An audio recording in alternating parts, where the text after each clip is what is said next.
శ్రీ రామకృష్ణ ప్రభ ఛానల్ను చూడండి, మాసపత్రికను చదవండి. Dear friends, today's subject is ఒక పరిపూర్ణ జీవితానికి పటిష్టమైన మార్గం. సో జీవితం అన్నది అందరం జీవిస్తాం, కానీ చాలా విషయాలు ఉన్నాయి అసలైన జీవితం గురించి అర్థం చేసుకోవడానికి. మనము ఎన్నో పాఠాలు వింటూ ఉంటాం స్కూల్స్లో, కాలేజెస్లో, యూనివర్సిటీస్లో, కానీ అసలైన పాఠాలను మనం ఎప్పటికి కూడా నేర్చుకోలేకపోతూ ఉన్నాం. కొన్ని పాఠాలు నేర్చుకున్నాను కాబట్టి నేను ఇవాళ మీ ముందు ఇవాళ ఉన్నా. Though I live in Visakhapatnam, I was born and brought up in Hyderabad. మా నాయన he was a school teacher, బడిపంతులు, నాంపల్లి మల్టీపర్పస్ హై స్కూల్లో. 75లా రిటైర్ అయినారు మా ఫాదర్. అప్పుడు మా పెద్దన్నతో ఒక మాట చెప్పడం నేను విన్నా.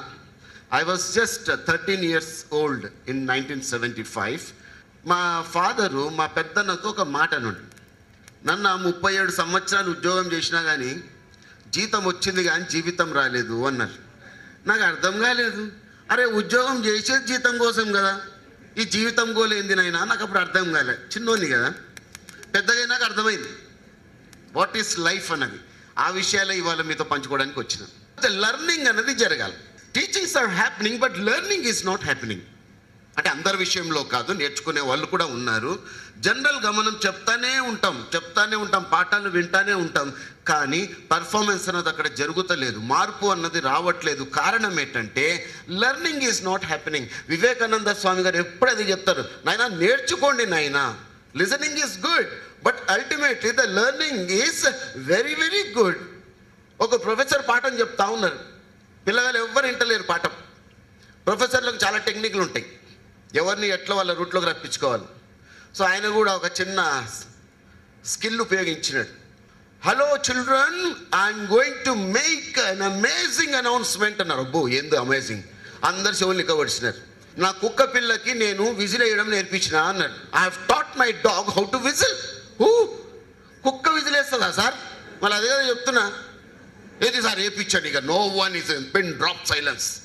టామీ అంటే తోకుక్కుంటూ వచ్చింది, విజిల్ వేయరా అని ఇట్లా కొట్టింది. అది బౌ బౌ అనేది. విజిల్ ఎందుకు వేస్తుంది కుక్క? మళ్ళీ కొడితే బౌ బౌ అంటాను. ఏం సార్ అలా అలా చేస్తున్నారు? రామమ్మలు ఏమనుకుంటున్నారు, కుక్క విజిల్ వేస్తుంది అంటారు, ఏం సంగతి? అప్పుడు ప్రొఫెసర్ గారు అన్నారు, నేను ఏం చెప్పినా, నా కుక్కకు ఇలా వెయ్యడం నేర్పించినాను అన్నాను కానీ నేర్చుకుందని చెప్పినానా? కాబట్టి మనం నేర్చుకోవడం అన్నది it plays a vital role. So let us learn a few lessons in life. మీరు ఏమనుకుంటున్నారు అసలు వాట్ ఈస్ లైఫ్? ఒక వ్యక్తి ఏం చెప్పినారంటే, what is the meaning of life అంటే ఆయన ఏం చెప్పినారు, whatever you want it to be, whatever you want. నువ్వు ఏం కావాలనుకుంటున్నావో అదేరా నైనా నీ జీవితం. అవునా కదా? You want to break it or you want to make it, it is all in your hands. మీ జీవితం ఎవరి చేతుల్లోనో లేదు.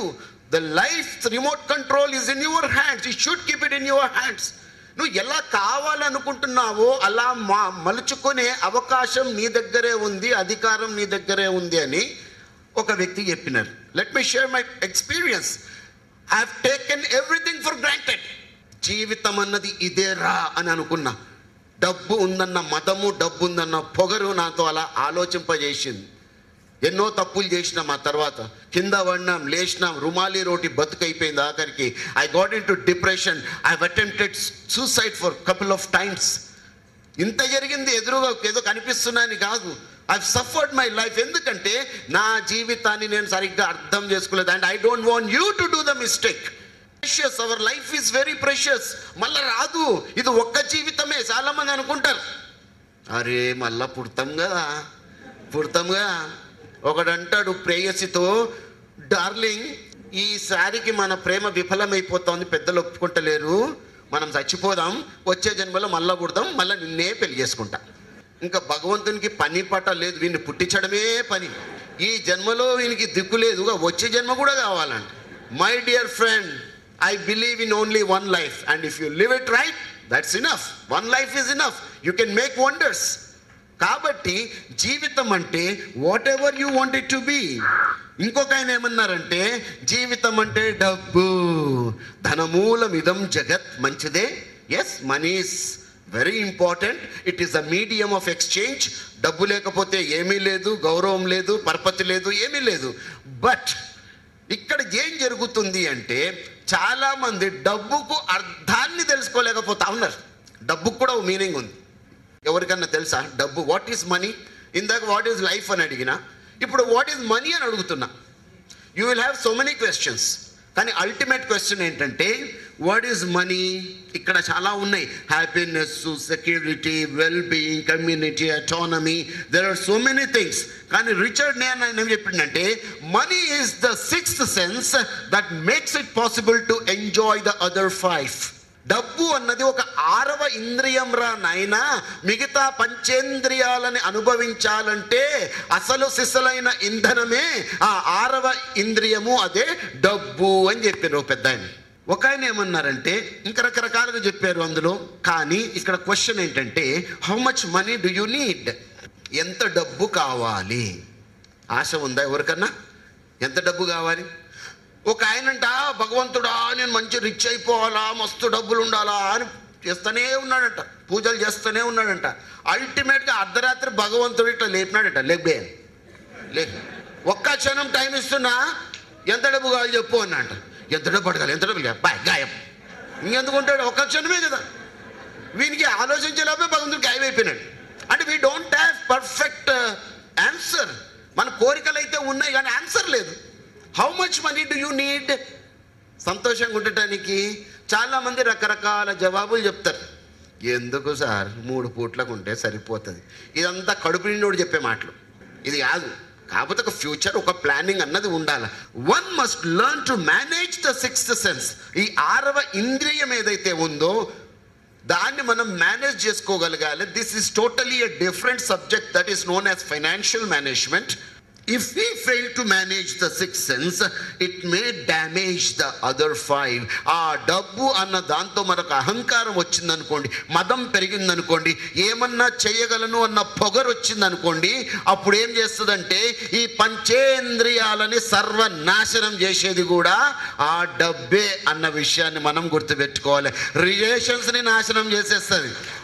తమ్ముడు లేదు, అన్న లేదు, తల్లిదండ్రులు లేదు, పిల్లలు లేదు, మనవళ్ళు లేదు, తాత లేదు. దీనికోసము ఎంతెంత జరుగుతా ఉందో సమాజంలో మనం చూస్తూ ఉన్నాం. And you are the future of this nation because you are the youth. మీరు తెలుసుకోవాల్సిన అవసరం ఉంది కాబట్టి ఈ పాయింట్ నేను చెప్పడం జరిగింది. Importance of charity. చారిటీలో ఉన్న గొప్పతనం అన్నది అనుభవిస్తే కానీ తెలియదు. I have experienced it, I'm experiencing it and I'm in to charity till my death. దాంట్లో ఉన్న సాటిస్ఫాక్షన్ ఎందులో కూడా లేదు. హైదరాబాద్లో అంటుంటారు మన కోసం మనం బతకడం గొప్ప కాదు, ఈది కుక్కలు బతుకుతాయి, ఈది కుక్కలు బతుకుతాయి, పాసిపోయిన అన్నం పెట్టినా కూడా బతుకుతాయి అవి. అవునా కదా? అరే ఓ నెయ్యి జిందగీ అది కాదు, మన కోసం మనం బతుకుదాం, అది ఉండాలి. మీరు మదర్ టెరెసాలు అయిపోమని నేను చెప్తలేను, కాని పని అది, అంత సీన్ లేదు మనకి. మన కోసం మనం బతుకుదాం.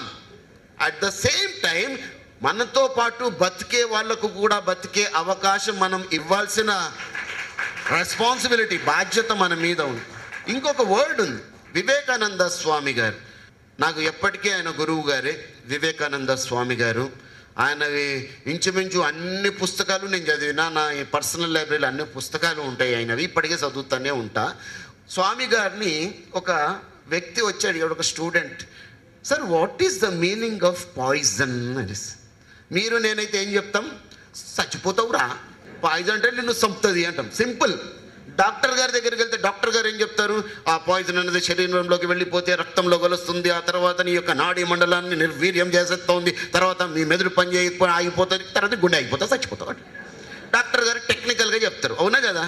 కానీ వివేకానంద స్వామి గారు ఏం చెప్పినారా, మై ఫ్రెండ్స్, ఇది జీవిత కాలము మనం గుర్తుంచుకునే ఆన్సర్ ఆయన ఇచ్చినారు.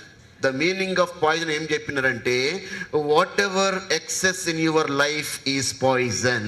నీ జీవితంలో ఏదైతే అతిగా ఉందో అదే విషం రా నాయనా అని చెప్పినాడు. చూస్తారా, అతిగా పైసలున్నా విషమే, అతి ప్రేమ విషమే, అతి కోపము విషమే, అతి తాగుడు విషయమే, అన్ని అతి తిండి విషయం, ప్రతిదీ కూడా విషం విషం విషంగా అయిపోతుంది. కాబట్టి మన పెద్దలు ఇంకో మాట కూడా చెప్పినారు, మితం అన్నది ఎప్పటికీ కూడా మంచిదే.